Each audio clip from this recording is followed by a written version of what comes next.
ان کی جو بندش جو سپریم کورٹ نے کیا ہے، اس فیصلے کے بعد جتنے بھی ہمارے شہداء ہیں جنہوں نے اس ملک کے لیے قربانی دی ہے، خواہ وہ سول لائن سے تعلق رکھتے ہو یا ملٹری سے، ہم اکٹھے ہوئے ہیں کہ اس کے اوپر آپ نظر ثانی کریں، کہ کیونکہ اگر یہ سارے ایک انٹرلنکڈ طریقے سے جو آپ کا دہشت گردی ہوتا ہے تو یہ سارے ایک انٹرلنکڈ ہیں.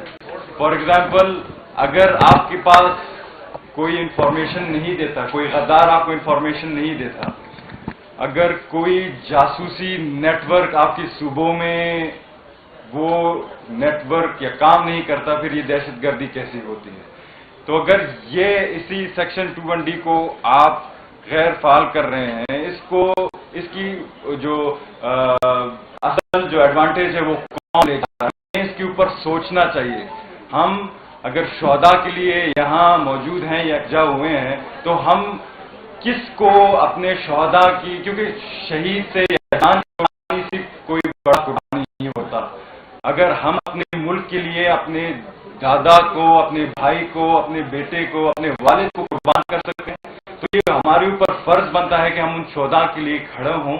اور ہم یہ اپیل کرتے ہیں سپریم کورٹ سے کہ اس ایکٹ کے اوپر آپ نظر ثانی کریں، تاکہ ان غداروں کو، ان عناصر کو یہ اجازت نہ دیں کہ وہ ہمارے ملک میں دھن دھناتن پھریں.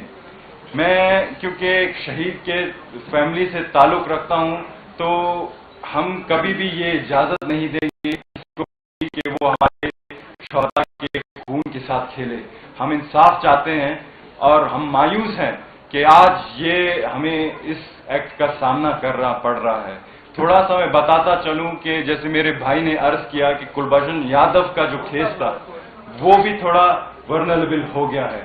تو کس وجہ سے ورنریبل ہو گیا ہے؟ اور اس ایکٹ کو جو اناؤنس کیا گیا ہے اس کی وجہ سے بھارت نے اس کو سوشل میڈیا پر اٹھایا کہ پاکستان کے خود کی سپریم کورٹ نے اس کو اناؤنس کیا ہے، تو انہوں نے ایک ہمارے لیے ایک بڑا سا اس کے اوپر توجہ دے رہے ہیں.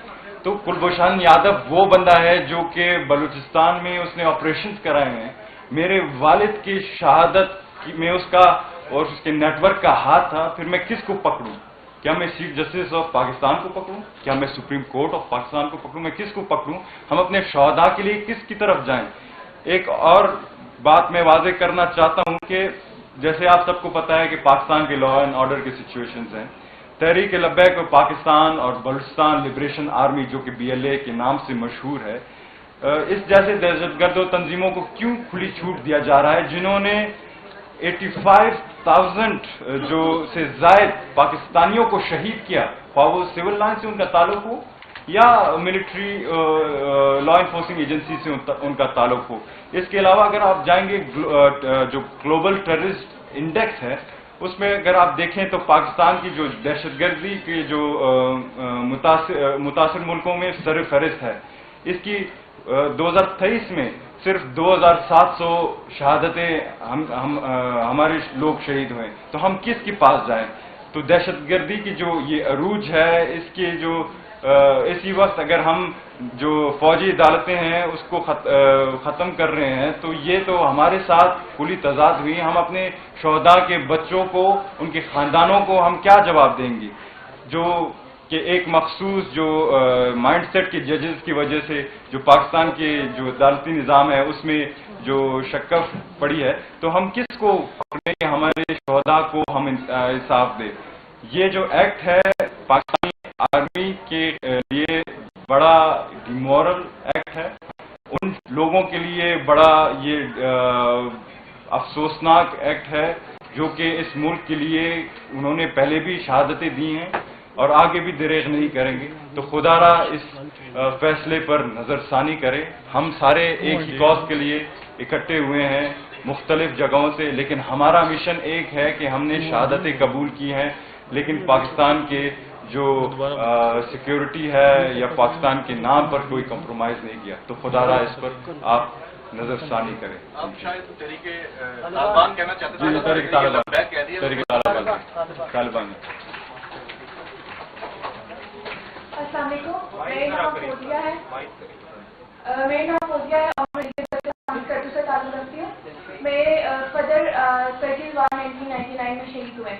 تو آج یہاں پہ آنے کا مقصد ہے کہ میں اپنی آواز بلند کرنا چاہتی ہوں جہاں تک میری آواز جا سکتی ہے کہ جو ملٹری کورٹ ہے اس کو دوبارہ بحال کیا جائے, کیونکہ یہ ہم سب کی آواز ہے.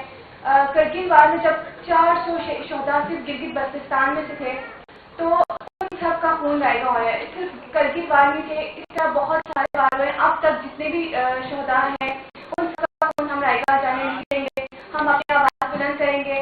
ایک شہید کی بیٹی ہونے کے ناطے میں اپنی آواز بلند کروں گی کہ یہ ایک ریکویسٹ ہے کہ